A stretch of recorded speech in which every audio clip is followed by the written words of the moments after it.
udah di setel. Tinggal diputar aja biar tahu jamaah. Nanti di sini aja biar kita bertiga. Lagi. Cuma diputar dulu ntar di sini. Udah diputar.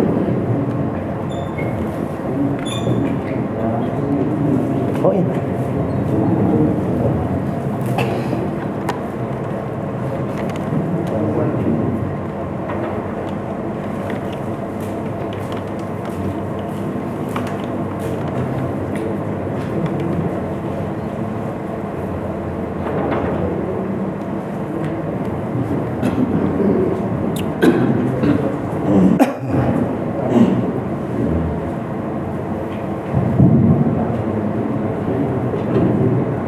Bismillahirrahmanirrahim.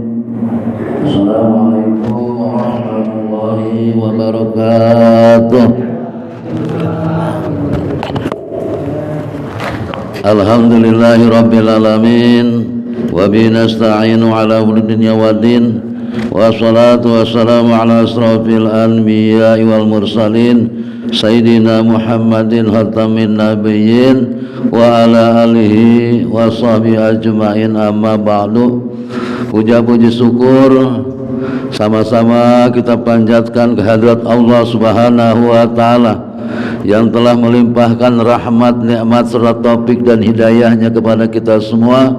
Alhamdulillah, hingga sampai pada malam Rabu ini kita masih dapat melaksanakan kewajiban kita, yaitu salat maghrib berjamaah.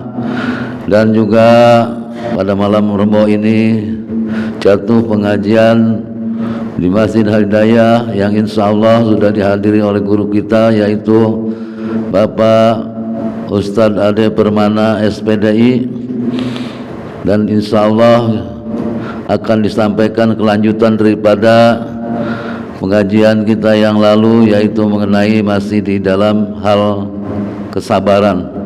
Jadi kepada jamaah, mari sama-sama kita ikutin salawat beserta salam, juga tidak lupa kita sanjungkan kepada junjungan Nabi besar kita Muhammad sallallahu alaihi wasallam. Semoga disampaikan kepada keluarganya, sahabatnya, dan pengikut-pengikutnya hingga akhir zaman. Pertama-tama yang kami hormati yaitu Ketua DKM Bapak Haji Ripan Supandi beserta jajarannya, dan juga Bapak Ustadz Sutrisno, dan yang kami muliakan guru kita yaitu Bapak Ade Permana, dan juga kepada tokoh masyarakat Ketua RT 01 Bapak Rusdianto, dan juga bapak-bapak yang lainnya yang saya tidak sebutkan satu persatu, namun tidak mengurangi rasa hormat dan takdim saya. Untuk itu marilah kita sama-sama kita ikuti mukadimah dari saya. Hanya itu saja, mudah-mudahan bisa berjalan dengan sebaik-baiknya. Sekian, terima kasih kepada guru kita. Kami persilahkan untuk menyampaikan apa yang akan disampaikan. Terima kasih.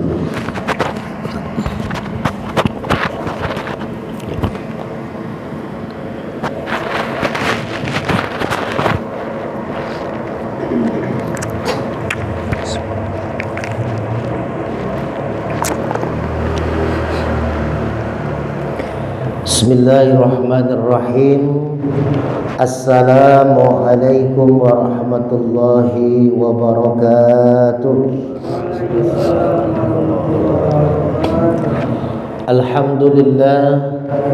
Alhamdulillahilladzi qad a'tana ni'matan katsiratan wa kabiratan lana wa hiya ni'matul imani wal islam. Asyhadu an la ilaha illallah wahdahu la syarika lah wa asyhadu anna Muhammadan abduhu wa rasuluhu la nabiyya ba'dah. Allahumma salli ala sayyidina Muhammad wa ala ali sayyidina Muhammad kama sallaita ala Ibrahim wa ala ali Ibrahim fil alamin innaka Hamidum Majid. Hadirin jamaah salat maghrib Masjid Jami Al Hidayah yang mudah-mudahan selalu mendapat rahmat hidayah dari Allah Subhanahu wa taala. Sebelum kita mulai kajian kita, mari sama-sama kita baca suratul Fatihah. Kita memohon agar apa yang kita lakukan, ibadah kita di masjid, ibadah kita di luar masjid diterima oleh Allah Subhanahu wa taala. Wabil khusus kita doakan ketua Masjid Al-Hidayah beserta para pengurus, para asatidz, para imam, dan para donatur juga jamaah, ya juga staf RT berikut jajarannya. Mudah-mudahan yang selalu mensupport kegiatan-kegiatan di Masjid Al-Hidayah mendapatkan naungan ridho Allah Subhanahu wa taala. Yang sakit diberikan kesehatan oleh Allah, dan yang punya hajat diberikan kelancaran dari hajatnya oleh Allah Subhanahu wa taala. Ala hadiniyah wa kullu niyatin salihah ila hadratin nabi. Al-Fatihah. A'udzu billahi minasyaitonir rajim. Bismillahirrahmanirrahim. Alhamdulillahi rabbil alamin arrahmanir rahim maliki yaumiddin. Iyyaka na'budu wa iyyaka nasta'in. Ihdinas siratal mustaqim. Siratal ladzina an'amta 'alaihim ghairil maghdubi 'alaihim. Alhamdulillah, kita masih di bulan Muharram, yang mana nanti tinggal nunggu beberapa minggu, ya sudah mulai semarak melaksanakan yang namanya hari kemerdekaan di bulan Agustus, ya. Maka mudah-mudahan kemerdekaan Indonesia juga kemerdekaan kita, di dalam kita mengarungi kehidupan kita dan dalam kita mencapai titik untuk mendapatkan bekal untuk kita mati kepada Allah Subhanahu wa taala. Kita lanjut kajian kita. Wa an Abi Yahya Suhaib bin Sinan radhiyallahu anhu qala Rasulullah sallallahu alaihi wasallam, ajaban li amril mu'min inna amrahu kullahu lahu khairun wa laysa dzalika li ahadin illa lil mu'min in asabathu sarra'u syakara fakana khairan lah wa in asabathu darra'u sabara fakana khairan lah. Rawahu Muslim.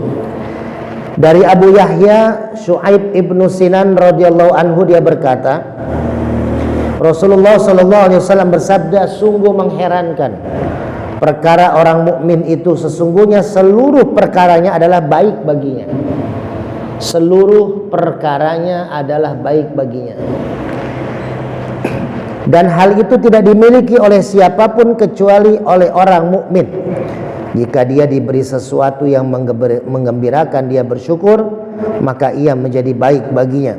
Dan apabila ia ditimpa suatu madarat, dia bersifat sabar, maka menjadi baik baginya. Ini mengingatkan kita bahwasanya ketika malaikat Jibril disuruh oleh Allah melihat kondisi anak Adam, lalu dilihatlah satu-satu kondisi anak Adam. Ternyata ada satu anak Adam yang melakukan kegiatan kebiasaan yang cukup unik oleh malaikat Jibril, yaitu dia selalu mengucapkan alhamdulillah dalam segala sesuatu kondisi. Ini sudah saya ceritakan 2 minggu yang lalu. Jadi ketika dia mendapatkan musibah, dia ngucapin alhamdulillah. Ketika mendapatkan kebahagiaan, otomatis kita mengucapkan alhamdulillah. Yang sulit ini kan kalau lagi dapat musibah. Ternyata dengan alhamdulillahnya dia dalam mendapati segala perkara, maka dia mendapatkan perpindahan dari neraka menjadi calon penghuni surga, karena menerimanya dia akan takdir Allah. Inilah sifat seorang mukmin. Seorang mukmin itu akan diuji oleh Allah. Tidak akan Allah tidak menguji orang-orang yang beriman kepada Allah. Wa nabluukum bisyarri wal khairi fitnah. Jadi orang-orang yang hidup, orang-orang yang masih bernapas akan Allah uji dia dengan keburukan dan kebaikan. Maka orang-orang yang baik adalah orang-orang yang bersyukur kalau dikasih nikmat oleh Allah, dan bersabar kalau dikasih ujian musibah dari Allah. Lalu kita lanjut. Ini hadis-hadis panjang, cuman kisah-kisah saja. Wa an Abi Hurairah radhiyallahu anhu anna Rasulullah sallallahu alaihi wasallam qala yaqulullahu ta'ala ma li 'abdil mu'min indi jazaa'un idza qabattu safiyahu min ahli dunya thumma ahtasabahu illa al-jannah. Rahul Bukhari. Dari Abu Hurairah radhiyallahu anhu bahwasanya Rasulullah sallallahu alaihi wasallam bersabda, Allah berfirman, tidak ada balasan bagi hambaku yang mukmin apabila saya cabut nyawa kekasihnya dari penduduk dunia kemudian dia mengharapkan pahala melainkan surga. Ini ujian terberat, Pak. Ketika ada orang yang kita cintai, yang kita sayangi diambil dari kita. Coba kita tengok, banyak orang-orang yang kuat dikasih ujian, ujian susah, ujian miskin, ujian ekonomi, ujian sakit, tapi dia akan tergoncang jiwanya ketika orang yang dia sayangi diambil. Saya punya sahabat, orangnya rajin, orang Cirebon, rajin sekali dia bekerja sebagai supir truk. Wah, dia mau kemana, keluar Jawa, ke Pulau Jawa, bawa mobil truk itu semangat sekali. Orangnya kecil, ya, anaknya banyak, ada 4 atau 5. Tapi ketika anak pertamanya meninggal dunia, diambil oleh Allah sampai 20 tahun, sampai dengan hari ini kalau tidak salah, dia tidak mau lagi bekerja. Ditinggalkan pekerjaannya, jadi istrinya yang mencari nafkah, dia di rumah saja nongkrong, ngerokok, ngopi gitu. Tidak ada hasrat untuk mencari nafkah 20 tahun karena tergores hatinya. Saya punya sahabat, kalau Bapak ke Sawangan itu ada Bukit Rivaria perumahan. Setelah perumahan Bukit Rivaria itu ada Al-Famidi, pinggir jalan ya, Al-Famidi, sampingnya ada pondok pesantren As-Salimiyah ya, atau juga bisa disebut pondok pesantren Abu Fawaz. Bapak datang ke sana, kalau silaturahmi lewat sana, bilang saja jamaahnya Ustadz Ade, pimpinan pesantrennya Ki Haji Saiful Anwar Al-Farisi, itu sahabat saya ketika pesantren di Sukabumi. Beberapa minggu yang lalu beliau sakit, istrinya WA saya bilang saya belum sempat datang ke sana, ke rumah beliau ya, beliau harusnya dirawat di rumah sakit tapi nggak mau dirawat. Akhirnya saya datang, saya nerapi beliau ya, alhamdulillah setelah diterapi beliau kelihatan seger, ngopi ngerokoknya juga enak lagi. Itu sejarah beliau punya anak 5 atau 6 gitu ya. Ketika beliau hijrah, karena bapaknya ini kiai besar di Sawangan, jadi bapaknya sudah punya pesantren As-Salimiyah, pesantren yatim piatu. Beliau ketika ngajar sama-sama saya di Sukabumi, beliau pulang kembali ke Depok, ke Sawangan, saya masih tinggal di Priuk. Beliau meneruskan perjuangan dakwah bapaknya di pesantren. Lalu ketika beliau sudah mulai eksis, ceramah di mana-mana, bahkan sampai di Papua, beliau tuh bisa sebulan tuh seminggu, 1 minggu di Papua ceramah keliling ya. Akhirnya beliau menjadi pimpinan pondok pesantren As-Salimiyah. Ketika anak pertamanya meninggal dunia, itu beliau seakan runtuh perjuangan dakwah beliau. Beliau ingin kembali ke Sukabumi, ke tempat istrinya, karena istrinya orang asli Sukabumi. Tapi karena semangat daripada jamaah, ketika jamaah di Rivaria itu, karena beliau megang pengajian di Bukit Rivaria, ketika beliau ingin pamit kepada jamaah, ingin pindah ke Sukabumi ya, akhirnya jamaah membuat perkumpulan menguatkan Kiai Saiful Anwar agar tidak pindah. Ini goncangan terberat seorang kiai yang di mana-mana jamaahnya, ilmunya juga luar biasa. Tapi ketika orang yang paling disayanginya diambil, goncang, Pak. Ya. Itulah manusia kodratnya. Maka nama pesantrennya ditambah menjadi pesantren Abu Fawaz karena nama anaknya adalah Fawaz, anak pertamanya. Itulah perjuangan seorang ayah. Ya, makanya dari situ waktu itu beliau cuman baru punya anak 2 apa 1 ya, baru yang 1 itu. Setelah itu akhirnya beliau bikin anak gitu Ustaz. Ya, makanya kalau anak banyak kalau diambil 1 kan nggak ketahuan Pak. Anaknya selusin. Ya, kita nggak bakal ngitung tuh jadi bapak. Oh, anak saya udah lengkap nih banyak, padahal ada hilang 2 tuh. Ya, tapi kalau anaknya cuma 1, cuma 2, hilang 1 kerasa Pak. Itu, ya. Nah, jadi ya anak banyak berkah ya, zaman dulu, katanya zaman sekarang anak banyak musibah ya. Karena biaya sekolah luar biasa mahal. Saya punya jamaah sampai sekarang Pak belum bisa sekolah anaknya, padahal mah ibarat katanya prestasinya bagus di SMP, mau masuk SMA sampai ada yang minta 25 juta. Masya Allah. Depok. Makanya mudah-mudahan wali kota yang nanti menjadi wali kota akan saya push agar bisa merubah nih untuk hal sekolah. Masa mau masuk SMA aja 25 juta. Makanya saya bilang udah nggak usah masuk SMA kalau gitu, masuk pesantren aja. Gitu. Ya, inilah Pak berat ujiannya kata Rasulullah. Tidak ada balasan bagi hambaku yang mukmin apabila saya cabut nyawa kekasihnya dari penduduk dunia, kemudian dia mengharapkan pahalanya melainkan surga. Karena berat Pak ujian itu, diakui paling berat ujian kehilangan orang yang kita sayangi. Saya pindah ke Depok 2017 awal.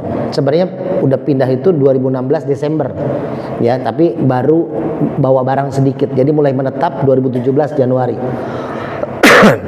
Jadi ketika Januari saya pindah, bapak kandung saya ikut nganter, ada foto-fotonya, video segala macam. Bapak saya sempat bilang, wah kayaknya betah nih tinggal di Depok karena dekat masjid dari rumah saya. Mau enggak, kita senang ya, orang tua bapak saya pengen sering tinggal di Depok. Nah, sebulan kemudian sakit, bulan Februari sakit, dirawat di rumah sakit dan udah boleh pulang. Beliau pengen ke Subang, ke kampung, ya. Nah makanya beliau akhirnya bilang sama ponakannya, yaitu sepupu saya, tolong nanti jemput ya, besok pengen diantar ke Subang gitu. Nah bapak saya duduk di teras rumah lagi nunggu asar dan nunggu ponakannya jemput mau ke Subang. Bapak saya duduk di teras sambil berzikir. Pas azan asar, beliau tiba-tiba lagi duduk di balai, jatuh sujud, meninggal. Ayah saya. Jadi ketika itu 2017, seminggu sebelum meninggal, saya terakhir sama istri sama anak datang ke Priuk, menengok beliau di Sukmul, rumah sakit Sukmul ya, di Tanjung Priuk. Ketika itu musim hujan Pak, musim hujan besar tuh Februari itu. Saya pamit pulang sama orang tua, kata orang tua saya, udah karena ini musim hujan, doain aja dari Depok, nggak usah ditengok dulu ke rumah sakit, bapak juga insya Allah sembuh kata bapak. Akhirnya selama 1 minggu saya tidak ke Priuk Pak. Jadi kalau misalkan hari Minggu nengok terakhir, nah datang lagi tuh pas ayah meninggal. Itu kalau tidak salah di Sabtu meninggalnya.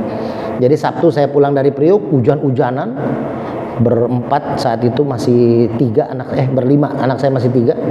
Pulang sampai Depok, tiba-tiba kecelakaan lah saya sama keluarga tuh, jatuh dari motor di daerah Cisalak. Akhirnya ya saya obatin selama beberapa hari itu, karena anak sakit, istri sakit, kakinya keseleo, saya urut. Nah di hari Jumat setelah Jumatan, tiba-tiba hujan besar sekali Pak, tidak berhenti, dan rumah saya kebanjiran sampai sedengkul. Dulu rumah saya kan masih tinggi Ustaz, jadi belum ditinggiin, makanya ditinggiin tuh pendek tuh karena kebanjiran sampai sedengkul, karena kali meluap dari Bogor. Satu kampung kebanjiran di kampung saya di Depok. Saya di Priuk nggak pernah kebanjiran Pak, karena saya tinggal di lantai 2 di rumah. Jadi walaupun banjir aman saya di atas ya.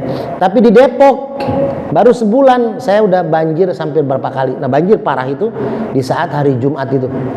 Jadi Jumat maghrib itu udah sedengkul, semua rusak tuh, TV rusak, kulkas rusak. Saya buang tuh semua tuh, kulkas saya buang, TV saya buang. Malam Sabtu tuh Pak.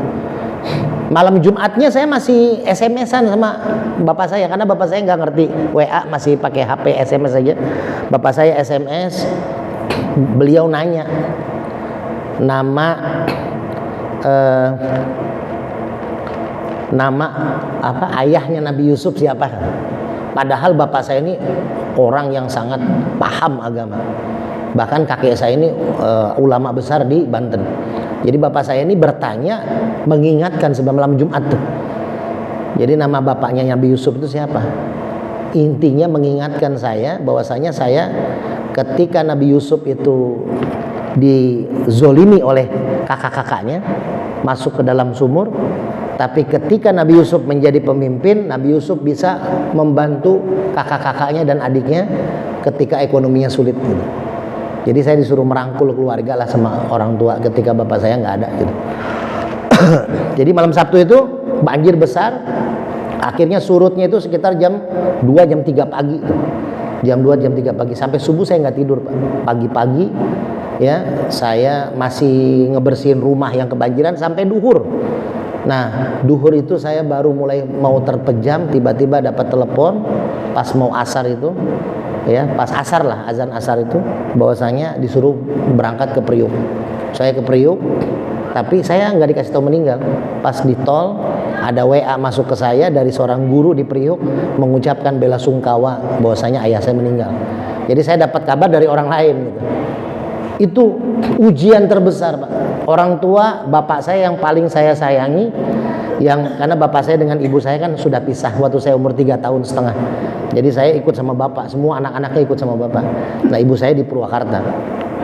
Ini begitu luar biasa ya, seorang ayah yang kita cintai, yang kita sayangi. Kita baru pindah dari Priuk ke Depok, diantar oleh beliau ya. Beliau tadinya sehat-sehat aja. Dan benar kata guru hikmah saya sebenarnya udah lama Pak pengen pindah dari Priuk, pengen mandiri lah.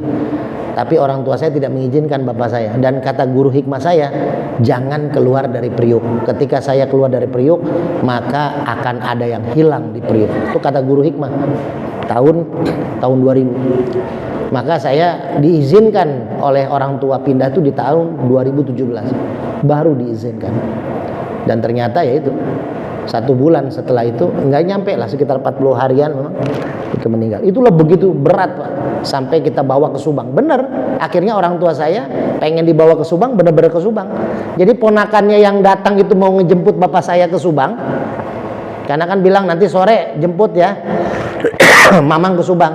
Pak, ponakan saya bawa mobil tuh masuk gangan, kok ada bendera kuning gitu kan. Udah feeling itu.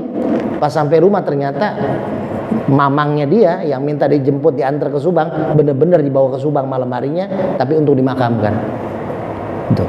Jadi makanya inilah kisah, pasti kita semua punya kisah kenangan orang-orang yang kita cintai, orang-orang yang kita sayangi ketika meninggal dunia. Itu ya Pak. Jadi memang ujian bagi orang-orang yang sabar, maka pahalanya adalah surga. Nah, dari Aisyah radhiyallahu anha, dia bertanya kepada Rasulullah. Siti Aisyah istri Rasulullah bertanya kepada Rasulullah tentang taun. Maka beliau menjawab bahwa ia adalah sebuah azab yang dikirim oleh Allah kepada orang-orang yang dia kehendaki. Jadi ada satu kampung yang bermaksiat kepada Allah, timpain penyakit taun ya. Maka Allah menjadikannya sebagai rahmat bagi kaum mukminin. Tidak ada seorang hamba yang tinggal di daerah taun kemudian dia tetap tinggal di negerinya dengan sabar dan mengharap pahala serta mengetahui bahwa tidak akan ada yang menimpanya melainkan apa yang telah ditentukan oleh Allah untuknya, kecuali baginya adalah seperti pahala orang yang mati syahid. Jadi Pak, ini mengingatkan kita kalau kita tinggal di satu daerah, kan kita pasti menginginkan tinggal tuh di lingkungan yang baik ya Pak. Ya kayak Rasulullah hijrah dari Mekah ke Madinah karena di Mekah ini sudah banyak ujian, sudah banyak banyak orang-orang yang ingin menghancurkan perjuangan dakwah Rasulullah. Akhirnya Rasul hijrah ke Madinah. Nah tapi Rasul juga mengingatkan ketika kita hidup di satu tempat itu banyak ujiannya Pak, banyak kemaksiatannya. Lalu kita bisa bertahan di situ dengan ibadah kita sabar di situ, bahkan kita bisa memperjuangkan dakwah di situ. Maka ketika kita meninggal dunia karena kemaksiatan itu pasti akan ada ganjarannya, kayak Zainuddin MZ kan. memang yang mabuk situ kan gitu kata Syekh kan. Yang berzina memang situ. Tapi ketika kalian mabuk berzina, maka yang dapat dosa bukan hanya kamu, tapi orang-orang yang ada di sekitar kan gitu Pak. Ini ada yang berzina di kampung kita Pak, nauzubillah. Itu 40 rumah kanan, kiri, depan, belakang ikut kena dosanya. Kan esensi daripada tetangga itu dalam Islam 40 rumah kanan, kiri, depan, belakang tuh Pak.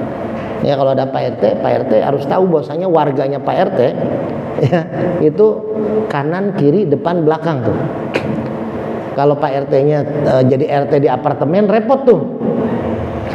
Karena ada atas bawah juga ya kalau di apartemen. Nah, tetangga itu ada satu yang susah, maka 40 rumah kanan, kiri, depan, belakang ikut dosa. Nah ini harus dikontrol nih Pak.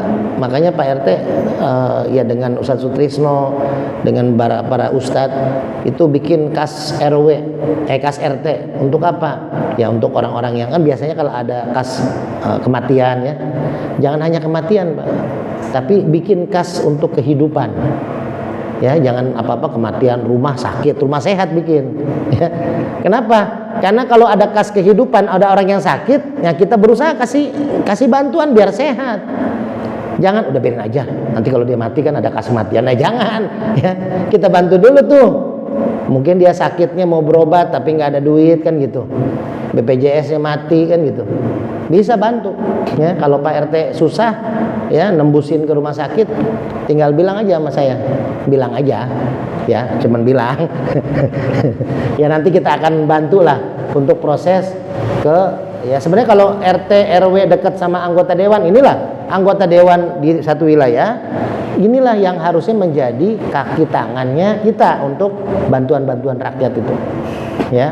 Jadi kita jangan takut ya, punya nomor anggota dewan, telepon aja Pak RT, mau malam-malam anggota dewan tuh pesuruhnya kita. Pak anggota, nih Pak Dewan, nih ada warga saya sakit, tapi BPJS-nya mati, tolong, gitu kan? Udah, ya banyaklah yang bisa sebenarnya anggaran dari pusat ada, tapi ke bawah-bawahnya agak sulit karena apa? Merasa nggak enak prosedurnya, nggak apa-apa Pak. Kalau untuk yang sakit ya, saya di warga saya sampai ada yang mau melahirkan nggak punya uang dan harus sesar. Tapi ya dibantu oleh anggota dewan, alhamdulillah free, nggak bayar apa-apa Pak. Jadi ternyata memang ya anggaran belanja daerah ada buat itu, hanya kadang prosedur yang kita nggak ngerti. Makanya masyarakat harus dekat dengan RT, RT harus dekat juga dengan pejabat di atasnya agar tahu, oh ini ada peraturan daerah seperti ini, bisa bantu masyarakat yang susah, atau ada lowongan kerja buat anak-anak yang baru lulus SMA. Nah ya, itu bisa ya. Gitu. Jadi makanya sebenarnya banyak hal Pak, kebijakan pemerintah itu yang bagus, hanya tersembunyi. Nah itu yang menyembunyikan berita itulah yang biasanya oknum ya. Nah itu, jadi kalau kita tinggal di satu daerah, tapi daerah itu berat ya, banyak maksiatnya, nggak usah kita pindah. Kalau kita misalkan mau bisa bertahan, bersabar, apalagi kita bisa berdakwah. Gitu. Dulu Pak, di tempat saya pindah dari Priok ke Depok, tempat saya tuh nggak ada masjid. Cuman ada musola dan sepi, nggak ada kegiatan pengajian. Jadi udah berapa tahun katanya sholat, cuman hanya sholat berjamaah aja, sholat fardu aja. Itu pun hanya berapa orang. Nah akhirnya saya di situ ngobrol. Awalnya kan saya pindah ke Depok itu, saya malah aktif di komplek Pertamina, tempat atas itu Tat. Jadi saya ngajar di masjid dan di keliling rumah-rumah komplek Pertamina. Setiap malam Jumat kita ngaji Sapinah, baru ngaji Yasin sampai jam 11, jam 12 malam gitu. Keliling rumah komplek. Nah kalau malam Senin saya di masjid Rikinya, di masjid Pertaminanya, ngajar kitab Riyadhus Shalihin setiap malam Senin. Jadi saya nggak ngisi di musola tuh, tapi setelah berapa bulan saya tinggal di sana, barulah saya ke musola, ternyata nggak ada kegiatannya. Tempat kita tinggal di kampung kita. Akhirnya kita adakanlah pengajian Safinah, pelan-pelan akhirnya rame, dan sekarang RT yang tadinya nggak punya masjid, cuman 2 musola, sekarang jadi 2 masjid, 1 RT. Itu RT di Depok yang punya masjid 2 tuh cuman di kita doang. Ya, itu saya bangun Jumatan pertama kali di masjid, di Musola Al Muhajirin jadi masjid pas pandemi. Lalu tahun keduanya kita bangun Jumatan di Musola Hidayatul Husaini, Musola Al Hidayah jadi Masjid Hidayatul Husaini. Malah itu letaknya di pinggir gas alam. Jadi kita bongkar pintu, tadinya tertutup musola jadi terbuka. Jadi orang kalau lewat tol Cijago putar balik, lalu ada aqua biru belok kiri, kelihatan plang Masjid Hidayatul Husaini. Nah itu kita bangun 45 hari. Musola udah mau ambruk, yang sholat cuma 2-3 orang Pak tadinya. Ustadznya banyak di situ tapi nggak ada yang mau. Sekarang mah perebutan ustadznya. Pada pengen kegiatan, ya nggak apa-apa. Malah saya sekarang yang akhirnya keliling aja, keliling masjid. Tadinya kita megang 2 masjid. Jadwal Jumatan juga saya pegang. Cuman karena banyak berebut ustadz-ustadz baru, ustadz-ustadz lama, cuman yang baru aktif, ya akhirnya udah kita serahkan saja. Gitu. Itulah ya ujiannya kalau tinggal di satu kampung. Ya memang ada aja ustadznya banyak Pak. Kalau yasinan tuh ada yang meninggal tuh bisa 8 ustadz yang hadir Pak. Kasihan tuan rumahnya. Saya kadang suka bingung kan. Kasihan tuan 8 orang dan 8-8-nya mimpin. Ada yang cuma baca pembukaan Al-Fatihah, ada yang baca Yasin, terus ada yang tahlil, ada yang doa pertama, ada yang doa kedua, ada yang sambutan, ada yang MC. 7 tuh. Kalau ada yang ceramah 8.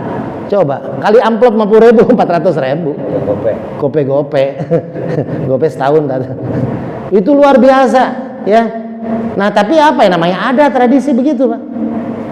Gitu. Jadi makanya kalau saya di Priuk biasa kan tahlilan paling 1 orang yang mimpin atau 2 orang. Yang satu misalkan ngisi tausiah, yang satu mimpin yasin tahlil gitu ya. Orang yasin tahlil hadiah kan 1 orang juga cukup gitu.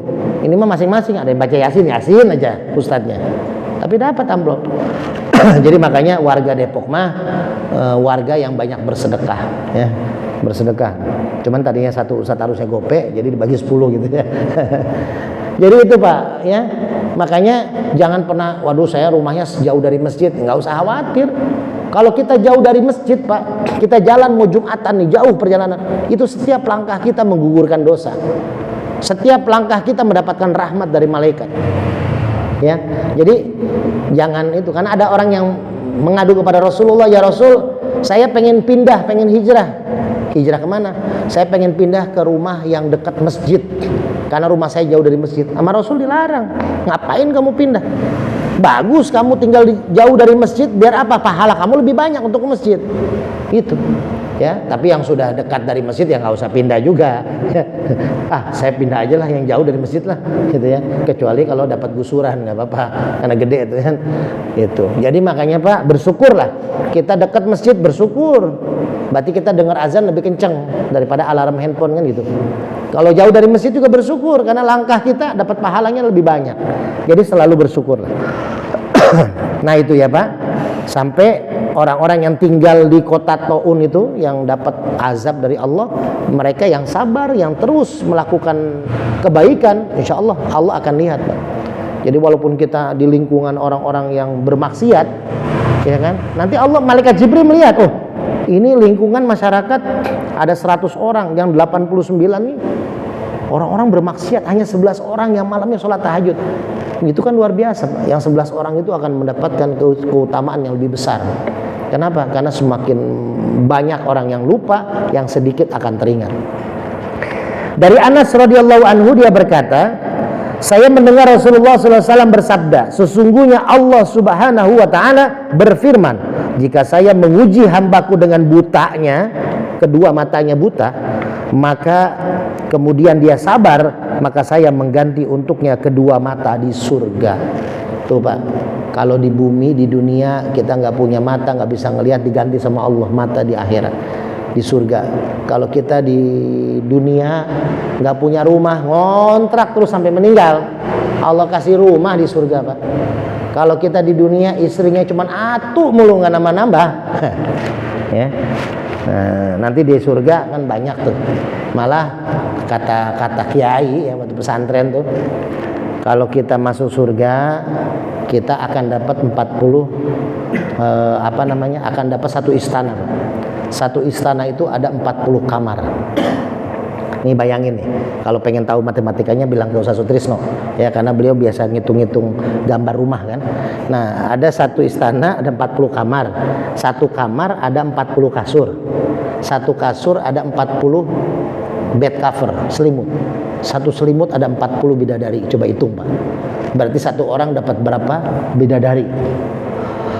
Ya, jadi satu rumah istana di surga, seorang mukmin yang masuk surga dapat satu rumah ada 40 kamar, tapi nggak boleh dikontrakin, Pak. Itu punya kita tuh, 40 kamar. Satu kamar ada 40 kasur, satu kasur ada 40 bed cover, selimut, berarti satu kasurnya besar. Satu selimut ada 40 bidadari. Bayangin, kuat nggak, Pak? Mana tukang jamu nggak ada di sana, Pak? Nah itu ya ganjarannya orang-orang yang mau ikhlas dengan kekurangan dia di dunia akan ditutupi, Pak. Ya Allah, saya di dunia mah nggak pernah sempat punya mobil, ya Allah. Nanti di sana kita punya pabrik mobil, bisa di surga, Pak. Ya. Jadi apapun yang kita nggak punya di dunia akan diganti sama Allah di surga. Nggak usah khawatir, Pak. Nah, dari Atha ibnu Abu Robah dia berkata, Ibnu Abbas radhiyallahu anhu telah berkata kepada saya, maukah kamu aku tunjukkan kepada wanita dari ahli surga? Nah ini buat wanita ahli surga nih, Pak. Ya, saya berkata, tentu. Dia berkata, wanita hitam ini pernah mendatangi Nabi Muhammad SAW dan berkata, sesungguhnya saya kesurupan. Jadi dia sering kesurupan, tidak sadarkan diri karena semacam gangguan jiwa, ya atau ya gangguan makhluk lah. Maka berdoalah untukku kepada Allah. Beliau bersabda, jika engkau mau bersabar dan bagimu surga, kata Rasul. Dan jika engkau mau, aku akan berdoa kepada Allah agar menyembuhkanmu. Tuh, Rasulullah punya ilmu hikmah, Pak. Makanya kan namanya ilmu hikmah, ngobatin yang kesurupan. Katanya ini dukun. Rasulullah mengobati. Ya. Jadi ilmu hikmah itu tapi yang sesuai dengan ajaran Quran dan Sunnah. Dan jika mau, aku akan berdoa kepada Allah agar menyembuhkanmu. Maka wanita ini berkata, saya bersabar. Jadi nggak mau didoain sembuh, Pak. Kenapa? Karena selama dia sering kesurupan, Allah memberikan dia pahala. Tuh. Jadi kalau ada yang kesurupan nggak usah diobatin, dapat pahala tuh ya. Itu. Nah, lalu dia berkata lagi, saya tersingkap. Jadi ketika lagi kesurupan, biasanya kan kalau perempuan kalau kesurupan kan wah lebih kenceng daripada laki, Pak. Nah, suka roknya itu ketersingkap, jadi auratnya kebuka kan. Maka ya Rasul, doakanlah agar saya tidak tersingkap.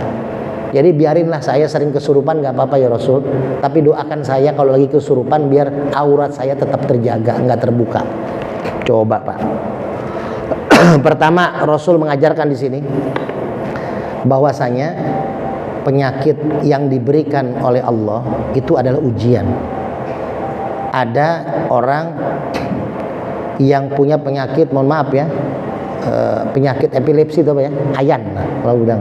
Jadi kalau lagi datangnya tuh, orang pasti akan melihat dan orang ini akan malu kalau sampai orang tahu dia punya penyakit ini. Ya, karena penyakit yang memang ya penyakit yang pembawaannya dia nggak sadar. Gitu. Saya 2-3 hari yang lalu ditelepon oleh orang Purwakarta, salah satu murid saya. Dia punya kakak ipar, dikirim videonya, Pak. Itu kesurupannya, Pak. Ya. Ntar saya kirim ke Ustaz Sutrisno. Ada perempuan yang kesurupannya kayak jin lah yang ngomong gitu. Pengen dibawa ke Depok, saya bilang udah nggak apa-apa, nggak usah dibawa dulu ke Depok. Siapin air aja di pinggir si yang sakit. Saya transfer, alhamdulillah sadar. Dan besoknya saya mengobati di Sukatani, di Kopassus, ketua masjid Nurul Khairat yang tempat saya kajian bulanan minggu keempat subuh. Beliau minta tolong saya, ada jamaahnya, tetangganya yang anak kecil umur 8 tahun, Pak. Umur 8 tahun, kelas 5 SD. Kelas 5 SD, anak kecil perempuan, itu dari kecilnya itu jin ngikut, ketempelan jin, Pak. Suka ngamuk. Bahkan sekolahnya homeschooling di rumah. Gitu. Dan ketika dokter mengetes nggak ada penyakit sama sekali, tapi ada jin di badannya. Sudah sering diobatin sana sini, tapi nggak mempan, ngamuk terus. Ketika saya datang siang-siang jam 2, anaknya itu lagi main tuh di depan rumah, anak biasa, anak normal, Pak, sehat anaknya. Tapi ketika lagi main tanah sama teman-temannya di depan, di samping rumahnya tuh, di Kopassus Sukatani itu, dia ngelihat saya, padahal belum kenal saya, belum tahu saya sendiri naik motor. Sengaja saya ngelewatin rumah dia, saya nggak ke rumah dia, tapi ke rumah ketua masjid. Ketua masjid rumahnya agak depanan lagi di Sherlocknya tuh. Dia langsung bangun, ngelihat saya takut, masuk kamar Pak, dikunci pintu kamarnya. Saya di rumah ketua masjid, ibunya WA ketua masjid, ngamuk katanya. Tahu saya ada ustadz yang mau datang katanya. Jadi saya datang ke rumahnya sama ketua masjid, langsung dia ngamuk, bapaknya juga datang dari kerjaan. Pergi, ustadznya suruh pergi katanya, teriak-teriak tuh. Sampai dia tahu, jinnya tahu, ya. Itu kayak gitu, siang-siang Pak. Coba kalau pikir, jin mah kalau siang-siang ada matahari takut kayak vampir kan gitu. Ini mah enggak. Gitu, akhirnya saya zikir di rumah itu, saya bikin air zikir. Ya alhamdulillah ngamuknya diam, berhenti. Akhirnya bapaknya beli minyak 41 botol kan, buat benteng. Karena selama ini diobatin, mungkin keluar jinnya, tapi masuk lagi, bahkan bisa lebih banyak. Nah kalau minyak Al-Hikmah yang saya suka bagikan itu kalau 41 hari itu memang agak lama prosesnya, nggak langsung ya. Jadi pertama dia akan mengeluarkan sesuatu yang negatif dari badan, yang kedua mengisi aura positif ke badan, yang ketiga membentengi. Karena banyak orang mau membersihkan rumah atau membersihkan orang yang sering kesurupan, itu ya udah dibersihkan aja, dikeluarin, tapi nggak dibentengin. Rumah nih Pak, bapak panggil tukang buat ngerapihin rumah rapih, dirapihin sama tukang. Tapi ketika tukang pulang lupa dikunci rumah bapak, udah habis tuh barang Pak. Ya, jadi kunci itu benteng itu salah satunya dengan sholawat, menutup benteng kita. Gitu. Saya punya jamaah di Pondok Cibubur, udah pakai security, pakai portal, ya. Terus ada sepedanya 2 yang dipajang di dalam gerbang rumah. Yang satu sepeda yang puluhan juta yang diambil sama maling. Padahal ada security, ada pagar ya. Gitu. Kenapa? Karena benteng itu mesti berlapis gitu. Benteng kunci gembok aja bisa dibongkar gitu. Makanya ketika pengobatan jangan lupa benteng. Kalau benteng kita nggak kuatin, maka yang masuk bisa lebih banyak. Yang kita keluarin 3 makhluk, yang masuk bisa 10 makhluk. Karena yang 3 makhluk nggak terima dikeluarin, dia ngajak teman-teman makhluknya. Gitu. Jadi yang kayak gitu-gitu tuh Pak. Ya, memang zaman Nabi Muhammad juga Nabi pernah ada kasus orang yang sering kesurupan. Saya punya teman di pesantren Purwakarta. Dia hampir bisa sekali, bisa sehari, bisa 3 kali kesurupan, Pak.